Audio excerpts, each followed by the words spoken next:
Welcome to the Landscaping Podcast. My name's Joel Barnett and I'm your host. And in today's episode, we're talking to Jade Child from TA Turf.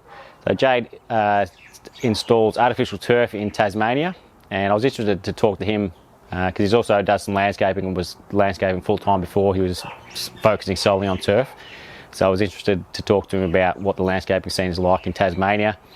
And we also touched on Jade travelled over to the US to see how their artificial turf scene was going, and he's joined a turf group over there to help with the professionalism of it and educating people over in Tasmania and anyone he comes into contact with. So Jade's also got a couple of YouTube videos which are pretty good instructional videos for installing artificial turf, and we also spoke about the benefit of having people who are solely focused on what they do, so rather than just doing a bit of everything, focusing on things like artificial turf as your sole core business. So it was interesting seeing how he turned to that. So hopefully enjoy this one with Jade Child. Jade, thanks for joining us on the Landscaping Podcast, all the way from Tasmania, down south of us here in Victoria. First thing I'd like to ask, so you're doing predominantly instant turf installations at the moment, is that correct? Yeah, so synthetic turf, so fake grass. So that's what I sort of got into in about 2010, and every year since then, that part of the industry's grown a lot, and that part of the landscaping industry's grown a lot, and I've sort of managed to be in a position where I can do quite a few of the installs. So what were you doing before that in 2010? Like, how did you get into it? Yeah, so landscaping. So I started landscaping straight out of college. So when I was 17, I think the day I turned 17, I started my apprenticeship here in Launceston with Patrick Graham Landscaping, one of the bigger crews in Tasmania, essentially back then. And then that was obviously a bit of a process going through all that, going through the apprenticeship and gaining that experience, and then just sort of seen an opening in the market. Around sort of the early 2010, I think it was, when I started researching, the artificial turf and what it can do and where it can be used, and then I started to think about maybe starting a business in that industry. So, how long were you doing landscaping for? Like, what year did you start the apprenticeship and then get qualified? 2003 was my last college year, I think. That sounds right. 2003. So, sort of did the, essentially 3-year Civic 3 in horticulture as a landscaper. And then, did some years with Patrick just on the tools, just, being the foreman of different projects. And then I went and did some travelling overseas, went to England, had about a year over there, and also did a little bit of landscaping over there, which was different, but a good eye-opener, I suppose. And then, so were you doing artificial turf installation while you were working for him? Is that how you got onto it? Yeah, so we did the odd one. Like, it would happen once every we'd probably do 5 jobs a year. But what we found was that it was really hard to source the product. So most of the time we were buying it in from the mainland. So no one locally had the product. So that's where my brain got thinking, okay, if I can actually stock a product and market the product and get good products and market the product, so I could actually do okay in this game, especially with the way that industry was growing. So certainly, where you are in Victoria and the mainland of Australia, I knew that that would be caught on by Tasmania. And so essentially, there was very little turf, synthetic turf here in Tasmania, and it was all about just trying to market the products better and learn the skill of installing it. That's for sure. And was that just something you learned on the job from installing it? Yeah, so it was mostly self-taught. I certainly did some trips over to the mainland to meet some of the suppliers of the products. Got a few little hints and tips there. But the last sort of 4 or 5 years, I've really fine-tuned the installation process and started to release a few videos and try and educate others in the industry, especially down here in Tasmania, about the correct ways to install it, because as you probably see over where you are, there's a big difference between a good install and a pretty average one. It can, if the client sees a bad installation of artificial turf, they're going to just turn their head down to it. They're never going to consider it as an option in their yard, especially when you're working for those top end sort of clients. So to get that installation process down pat was pretty important for me. So I've had another trip over to San Antonio end of 2019. So I joined the Synthetic Turf Council organisation to try and just further develop my skills and to meet some more new people around the world. So I think there's only 2 members in Australia who actually joined that Synthetic Turf Council. And so I just bit the bullet and decided to go over there. And they run like a pretty basic landscape and grass installation course over, I think it's over 2 days. So I did that one when I was there, and then the meeting sort of started at the end of that course. So most of the stuff I'd like to think I knew, but there were certainly some tips in there that I took on board, and networking with the other installers and stuff was pretty cool as well. Yeah, that's probably what I really pride myself in with the turf, is actually getting the jobs done. Just Mickey Mouse, just absolutely perfect, and understanding the process. And I've seen plenty of jobs where they haven't been laid properly, or even do-it-yourself customers have had a go at laying it, and it just doesn't turn out very well. It looks pretty crappy. Yeah, that's one of the strengths and weaknesses of landscaping. I think the strength that landscapers do a bit of everything, but possibly not quite as well as someone who just solely focuses on that. And I think artificial turf is definitely one of those areas where the people who only do that certainly do a nicer job sometimes than landscapers who just add it to their repertoire kind of thing. Yeah, and that's what happens, especially down here. People just dabble in it, so they do probably what I was doing, 3 or 4 jobs a year or whatever, and even just the tool set that you need to do the jobs properly. There is quite a few different tools that I have, which other landscapers don't have. So that's what's pretty crucial. And I'm finding now that I'm subcontracting straight out to all of my landscaping peers, I suppose, and just going in and they'll do the base prep because they can do that as well as anybody. But I'll come in and do the finishing touches. So there's several contractors down here who just call me up and get me in to finish off a lot of their work. So when you were over in the States, was it the Synthetic Turf Council? Is that what was called? That's right, yeah, the STC. So, I just, one day, probably early 2018, that's probably when I joined the council, just as a way to network, I suppose, mainly.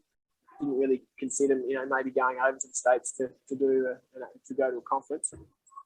And then, it would just work out that, they worked out to get over there for a couple of weeks and check a few things out and do a little bit of other landscaping related things while I was over there as well in Phoenix at the same time. So that was a good trip and definitely worthwhile, investing a little bit of money into yourself to develop and grow. And probably good timing to be able to travel for you. Who knows when you can now anyway. Yeah, so 3 months. Well. I think 3 months. So middle of November, I think the conference was. So, probably had it been 2 or 3 months later, it may have been a little bit of trouble. So, no, it was good timing. Did you find it interesting? I don't know whether it was like this at the conference, but I watched a lot of like YouTube videos and listen to podcasts from North America. And they, because of the frost and snow, they get more so than we do here. They use a lot, their base prep is a lot more intense, for, like, especially under pavings. They do a lot more flexible paving than what we do. Was that mentioned much at the conference as well? It was, certainly in the course there was some different words used and different techniques used to certainly get that base because, obviously, if your ground's freezing, certainly more often than it is back here, it's going to be completely different. So, especially with the sports fields. So, a lot of I don't know what the stats are, but probably 70 or 80% of NFL college football grounds over there are all synthetic turf. So, there was a lot into that, definitely. So with the business that you're working for, when you said they were one of the big ones, how big were they, the company?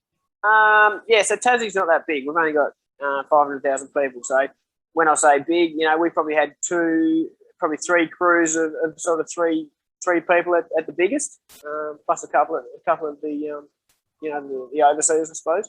So yeah, not massive, but yeah, I guess a company of 15 people is probably realistic. Back then, and that was probably the biggest. I'm sure now that there's probably crews running around with the same sort of numbers, but back then, certainly in Launceston, Tasmania, that was one of the bigger ones, and we used to get quite a bit of the work locally, definitely. So did you learn much about running a business from your employer? Yeah, more so running a business than probably landscaping, to be honest. So, all right. Patrick was really good. He's pretty cluey with the business brain, I suppose, and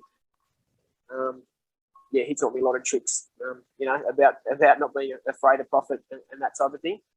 But no, he was very, very valuable to me, in regards to business and running a business that can actually make money. Yep. And are you doing any installs for him when you're subcontracting? Absolutely. Yep. So now I'm nice.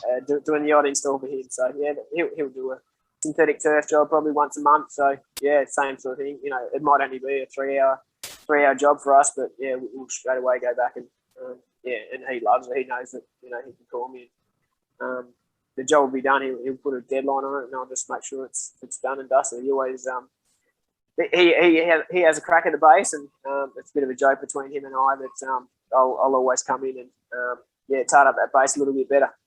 So now that's good that you can work for someone and then leave and still have a good enough relationship that you're working together again. So that says a lot. Yeah. So after my trip overseas, I actually went back and worked with Patrick for probably about 18 months. So he decided to build a great big open garden.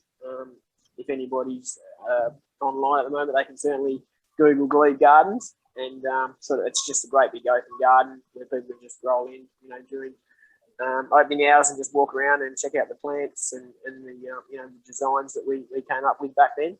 So we worked full time on it for probably 12 months. So massive lawns, massive Japanese gardens, about 1,000 trees, silver birch forest. It's almost it's like a city park Launceston. With how many different species of trees and shrubs that are in there. And now he's on the side of that, he's got a nursery, a shop, a coffee shop, and then a landscaping yard as well. And also he's just gone into sort of recycling, bricks and concrete, and he does all sorts of stuff.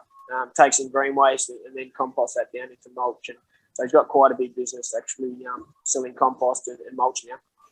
Yeah, cool. Probably bigger than any of the the landscaping that he does now. It's probably all mulch and compost for him now. So is that have they got a like an Instagram or just a web page where you can see all that? Yeah, I think if you go for Glebe Gardens Launceston, I think they're on Instagram, and same with their website, Glebe Gardens Launceston. I'm pretty sure is the domain for that one. But yeah, if you're ever down in the north of Tasmania, it's definitely worth an hour walking around the gardens and checking it all out. It's pretty impressive. Yeah, nice. So how many staff have you got at the moment? Is it full-time or do you have subcontractors? Yeah, so I'm pretty small as well, but it's sort of me on the tools with sort of my one apprentice. So he's about halfway through his it's actually traineeship down here in Tassie. So we're sort of working on a Ticket 3 in horticulture. And then I've sort of got one young lady in the office, and then I'll just subcontract the rest of the work out. So generally Tasmania is sort of divided into three areas. So the northeast, which is where I am, so the Launceston surrounds, and then the northwest of Tasmania, which is sort of the closest biggest city, sort of 1 to 2 hours away. And then down south, which is Hobart, so that's the capital of Tasmania. That's another area where we certainly supply a lot of turf. We'll go down there and do some of the bigger commercial projects, but most of the time we've got a subcontractor down there. He's actually a local builder. He just took a bit of an interest in the turf, and we've done a lot of training together, and he's on par with me. He's pretty good installer and enjoys doing it. So he does a lot of my domestic installs down south. Yeah, cool. So how do you get most of your work? Do you do any advertising for it? Very little advertising these days. My website is set up quite well, so I generate a lot of leads from my website. So I clearly rank pretty highly. This is all organic. I haven't paid for any SEO advertising through Google. So it's all just organic searches, I suppose. And yeah, I'm getting several inquiries a week from all over the state. So that's that'll come through with a postcode on it, and then I can then direct the inquiries to the right person, whether it's me in the northeast Tasmania, or someone on the northwest or down south. So that's pretty much what I'm doing now. I'm pretty active in the socials, so I certainly get a few inquiries through there, but not as many as the just the organic searches through my website. Yep. But yeah, I think good. advertising's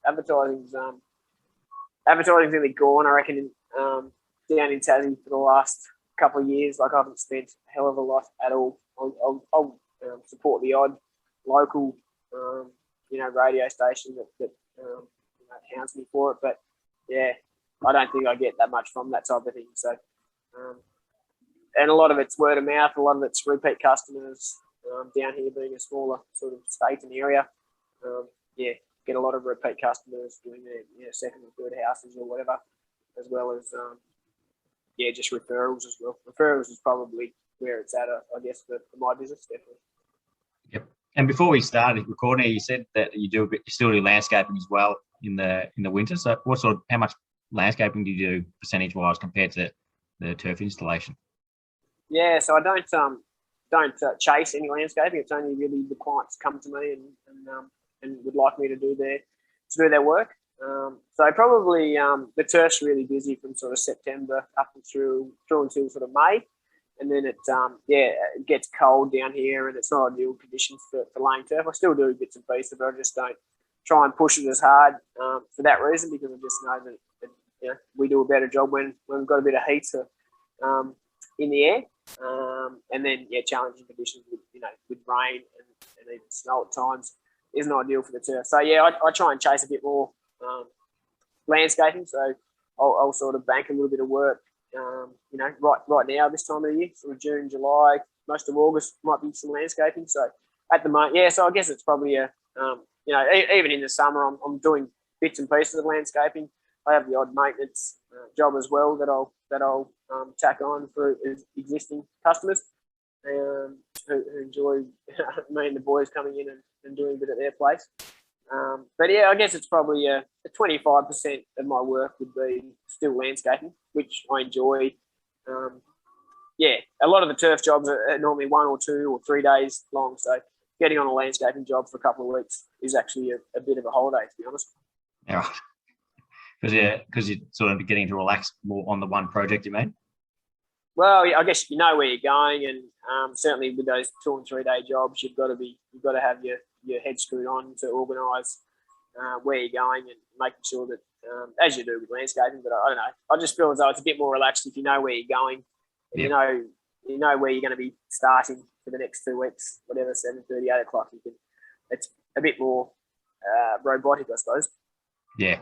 Yeah, it's one of those things. It's kind of the grass is greener on the other side. Sometimes when you're on the same project, the agents just want to start a few new ones. But then I've always wondered how stressful it would be being a plumber or a sparky, where you've got only just you're just doing little jobs one after the other. The organisation skills. Different for cash flow as well. Yeah, you certainly need good organisational skills for doing multiple jobs per week. But we've set up a pretty good system where we can manage all of that and just try and tie in jobs in different areas, so we're not lugging all our gear, to and from jobs at several times a week, I suppose. Yep. So, is there any type of like landscaping, or I assume there's less likely to be a turf association in Tassie, but is there a landscaping Tasmania or anything like that? Yeah, so there was. There's not now. So it actually failed. And I was actually the vice president when it all went down. But when I first started landscaping, there was a very strong landscape association of Tasmania, so similar to what you guys got in Victoria, and it was going well. I think we had like 50 to 60 members, which is probably nothing compared to you guys, but at the time, that's a pretty decent number in a population of 500,000. Yeah. And it was strong, so we'd have an awards night, we'd have a meeting every couple of months. And at those meetings, we were getting 40 to 50. And obviously the end of, the awards night, that was sort of close to November type date, November of each year. And that'd be attended really well, and it'd be done properly, DJ, all that type of thing. Everyone would have a good time. So, there'd be over 100 people attending an event like that. But yeah, just the last probably 2015, 2016 onwards, the numbers just went down every year. People weren't attending meetings. I guess people weren't getting enough out of the association. I think that's the reason for it. So we tried to, and I'd push it pretty hard to try and get some, some marketing people involved in how to, market your business better, and people who can come in and actually help us grow the business and be more successful that way. And we got a few attending, but it just kept going down and down, and people just got so busy down here. So the landscaping game at the moment is just hectic, and there doesn't seem to be as many landscapers. So, fewer landscapers are doing more work because the population's growing, and lots of new builds at the moment as well. So I think that had a bit of I guess that's the reason why people weren't as excited to attend. So yeah, unfortunately, it's gone now. So yeah, we all voted and made the decision that it's not justifiable to run an association with. I think there was maybe 12 or 15 members. So. Yeah, right. Yeah, that's interesting. It's a similar story hearing that like a lot of people within different associations sometimes feel that they're not getting. There's always people who feel like they're not getting their money's worth. So yeah, it's a challenge because it's especially that size market. Because Tasmania's twice the size of Geelong, and we certainly don't have anything like our own association. We're all part of the Victoria one, and we've got a population of 6 million in Victoria. So, but it'd be interesting was if there was like part of the Victorian one, whether it's landscape Victoria, Tasmania kind of thing. But then, well, that was an option. I think they did approach us about having like a regional type setup. Obviously, not attending the meetings. Maybe it could be done via Zoom these days, but that was an option. But yeah, nobody was keen on that. So unless you've got a decent amount of people buying in, it's not worth one or two people doing it, I guess. Yeah. So so you've been running the business about 11 years now. So what's next for you? 11 years in the turf, yeah. Oh, well, just continuing with this. Certainly going to push more of the landscape from now on, and also natural turf. So I've just started a new little business, the Turf Gurus, to try and sort of market, any type of turf. So whether it's a seeded lawn, an instant lawn project. So that's my aim. There's just so many new subdivisions and that type of thing going up around here. I just thought that might be an option. So I've just built a website, pretty basic website, just to play with that a little bit. And just to sort of see how that sort of tracks along, and then maybe look to get a bit of a crew going, doing those instant turf installs. But I'm all about having making my business work with my lifestyle. I want to be able to not work a Friday this year. Spend more time down at my little beach place, which is where I'm at now. That's what I want out of my business. I don't want my business to run my life. I want to be able to enjoy a nice lifestyle, especially while the kids are young and that type of thing. Yeah. And do you have any plans to head back over to the States when you're able to? Yeah, absolutely. Yeah, I'd be over there. ASAP. As soon as I can, I'll definitely go back and try and attend another conference with the Synthetic Turf Council, and continue learning off those guys. But yeah, there's a couple of really decent guys over there that really pride themselves on the install, which is, I guess, the direction that I try and head with my